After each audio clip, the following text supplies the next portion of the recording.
ہم نے اپنے اولاد کے منہ میں جو لقمہ ڈالا، کہیں ایسا تو نہیں ہے وہ لقمہ کسی کا حق مار کر ڈالا گیا ہو؟ بڑی قابل توجہ چیز ہے، وہ لقمہ کسی پر ظلم کر کے اس کے منہ میں ڈالا گیا ہو؟ کسی کا وہ لقمہ تو نہیں ہے جو کسی اور کا حق تھا، وہ میں نے ضبط کر کے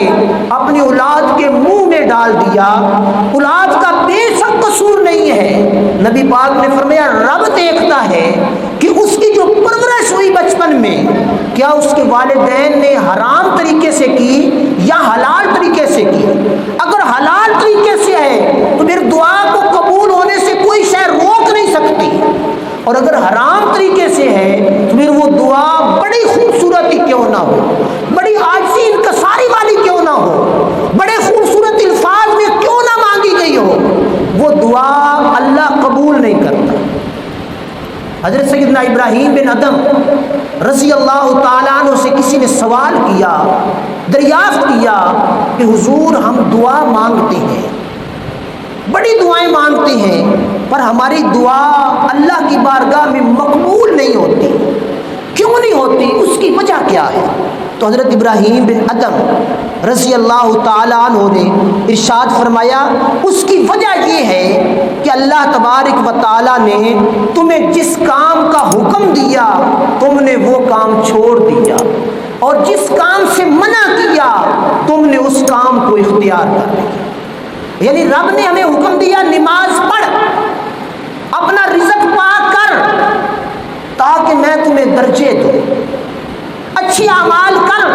تاکہ میں تیری دعا میں اپنا فضل شامل حال کروں۔ لیکن ہم لوگوں نے آمنوا وعملوا الصالحات، اعمال صالح کو ترک کر دیا، نماز کو چھوڑ دیا،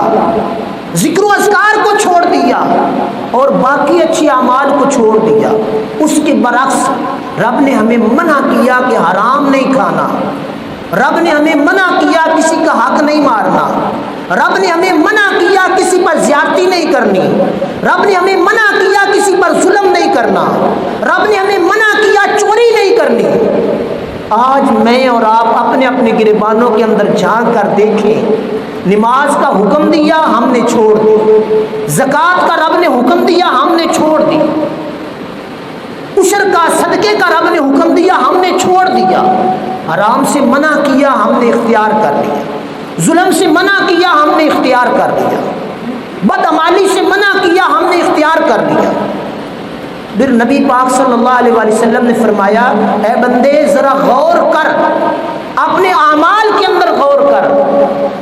تیری دعا کیوں کر قبول ہو، تیرے اندر کون سی خصوصیت ہے جس وجہ سے تیرا رب تیری دعا قبول کرے۔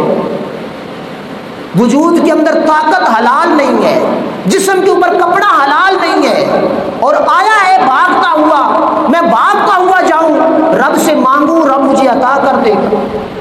ایسا فرمایا نہیں ہوگا۔ تو فرمایا رب کے حکم کے مطابق اچھی زندگی